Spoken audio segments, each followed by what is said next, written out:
Сайн байцгаана уу? Та бүхэндээ Франц эмэгтэйчүүдийн гоо сайхны зөвлөгөө мэдээллийг хүргэе. Франц бүсгүйчүүд гоо үзэсгэлэн хэм маягаараа дэлхийд гайхагддаг. Мөн ахуйн болон гоо сайхны арчилгааны хувьд ч гэсэн өөрийн гэсэн арга барилтай. Франц улсын эмэгтэйчүүд 50 гарсан мөртлөө сайхан хэвээр харагддаг эмэгтэйчүүдийн тоогоороо дээгүр ордог.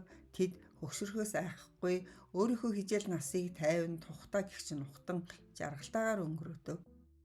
Бүсгүйчүүдийн гоо сайхны дүрм нь нэгдүгээрт нь эрдэс бодис агуулсан усаар нүрээ шүршдэг. Францад арьс арчилгааны сонгодог арчилгаа бол чийгшүүлэх арга юм. Арьсыг дээд зэргээр чийгшүүлж чадсанаар нүүрэндээ аль болох бага оо ингэсэгт хүрэх нь мөн дээд зэргээр арчилсан юм шиг харагдаж чадна. Тэд 12-13 наснаасаа эхэлж чийгшүүлэх тос түрэхээс гадна Франц эмэгтэй бүрийн ариун цэврийн өрөөнд нүүрэн зориулсан эрдэс бодистой шүшигч ус байдаг байна. Энэ нь арьсны өнгөөс сэргээж бохирдлоос хамгаалдаг. Мөн өдрийн турш нүүрний арьсыг өнгөлөг байлгахад тусалдаг ажээ. Хоёрдугаарт нь тэд нарнаас арьсаа хамгаалдаг. Нарны туяаны нөлөө нь арьсыг наснаасаа эрт төгшөрөхөд хүргэх хамгийн хүчтэй хүчин зүйл юм.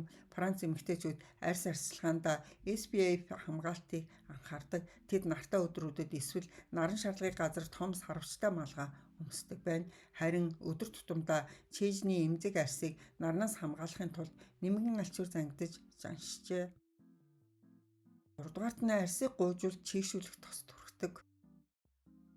Зөвхөн нүүр чэйжний арьсыг арчлаа зогсохгүй мөн биеийн бусад бүх хэсгийг арчилна. Арьсыг зөөлөн өрж гуйжуулснаар цусны эргэлтийг эрчимжүүлдэг.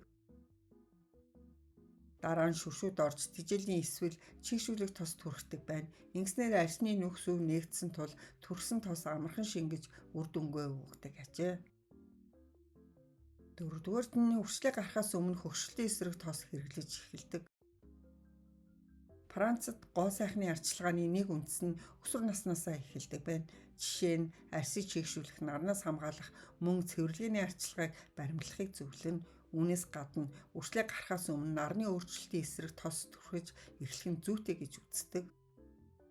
Франц охтууд 12 настайгаасаа эхлэн арьсаа зөв цэвэрлэж хөгшрөлтийн эсрэг тосыг 20-д наснаасаа түрхэж эхэлдэг байна.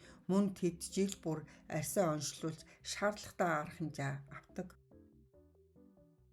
Нүүрний илүүдэл тослог шингээх цаасыг өргөн ашиглаж жаншжээ. Арьсны өөрийн тослог илүүдэхэд батг гарч өрөвсөж эхэлдэг. Үүнээс гадна арьсны тослог бага байх тутам агаарт дэгдэж байгаа хортой бодис нүүрэн дээр бага бууна гэсэн л үг юм. 5-дугаарт нь мицеллер усаар нүрээ цэвэрлэдэг байна. Гоожир ус хатуулга ихтэй тул эмзэг арьс нь тохиромжгүй байдаг. Арьс арчилгаанд өндөр анхаарал тавьдаг Франц эмэгтэйчүүдийн дунд хамгийн түгээмэл хэрэглэдэг гоо сайхны бүтээгдэхүүн бол мицеллер ус юм. Уг бүтээгдэхүүний орц маш зөөлөн байдаг ба нүүрний арьсыг чичруулж гэмтээхгүйгээр зөөлөн цэвэрлэдэг байна. Энэ нь нүүрний будгийг арилгаа зогсохгүй мөн арьсны нүх сүвийг бөглөх бохирыг гүн цэвэрлэж чаддаг. 6-дугаарт нь агаар чийгшүүлэгч ажилладаг. Парист өвлийн улирал маш хуурай болдог. Тиймээс Франц эмэгтэйчүүд нүүрний арьсаа чийгшүүлэх бүхий л арга хэмжээг авдаг байна. Агаар чийгшүүлэгч нь арьсыг хуурайшаас хамгаалахаас гадна арьсны эрүүл өнгийг сайжруулдаг. 7-дугаарт нь арьс арчилгаанд замган масаг хэрэглэдэг байна. Францчууд далайн усыг эмчилгээнд ашигладаг уламжлалтай. Далайн ус болон далайн гаралтай бүтээгдэхүүн эрүүл мэндэд тэр тундаа арьсанд сайнаар нөлөөлдөг гэж үздэг. Үүнээс гадна бие махбодыг хоргожуулах, эрүүлжүүлэх, залуу төрхийг хадгалж үлдэхийн тулд Франц эмэгтэйчүүд замгтай ваннд ордог ажээ. Мөн замгаар бие орох зэрэг арчилгаа хийдэг байна. 8-дугаарт нь нүүрний илэлэг хийдэг.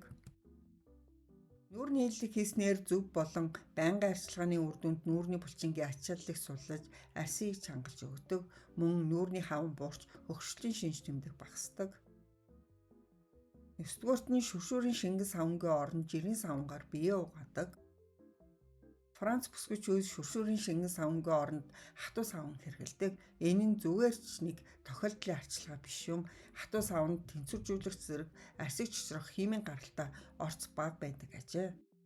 10-дугаарт нь хоолыг цаг гаргаж иддэг. Франц эмэгтэйчүүд яаран сандран хооллолдоггүй. Францад хоол идэнэ гэдэг бол заавал тусгаалan цаг гаргаж сурчээ. Тийм ч учраас Франц эмэгтэйчүүд энэ асуудалд үндсэлтэй хандна. Яар сандрахгүй зөвхөн ширээний ар сууж байж хоолтно. Тэр ч бүхэл хүргэлтээр авсан хоолыг идэхдээ ч гэсэн нэг удаагийн хэрэгсэл хэрэглэхгүй, зурагт үзэж, ном уншиж, анхаарал сонирхолгүй иддэг зуршилтаа. Тэгэд хоол хийхдээ сэтгэлээ гаргана, хоолны зүсэн болгоноос амт сэтгэлийн таашаалыг мэдрэхийг хичээдэг.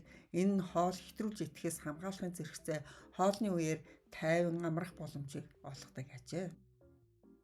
Өдрийн 3 хооллохдоо түргэн хоолыг цэвэрлэж аль болох эрүүл болоод хөнгөн хооллохыг зорддог байна. Бүсгүйчүүдийн тухайд голчлон элдв төрлийн ногоо, багхан махаар дарсаа даруулан иддэг. Франц эмэгтэйчүүд төгс хэв маягийг гаргахыг эрмэлздэггүй. Нүрээ аль болох баг будгаар будна, баг зэрэг замбраагүй төрөх, багхан замбраагүй ус энэ бүгд Франц хэв маягт тооцогдох болжээ. Тэд хувцаслах урлаг, бие авч явах байдал, илүүдэл жингүй бие, сайхан арьс, хөгшөрсөн ч гайхалтай байдлаар хадгалж үлддэг зэрэгээрээ дэлхийд алдартай. Франц эмэгтэйчүүд хатуу дэглэмээр биеэ хохироож бусдаа өөрийгөө харьцуулж сэтгэлээ зовоодоггүй.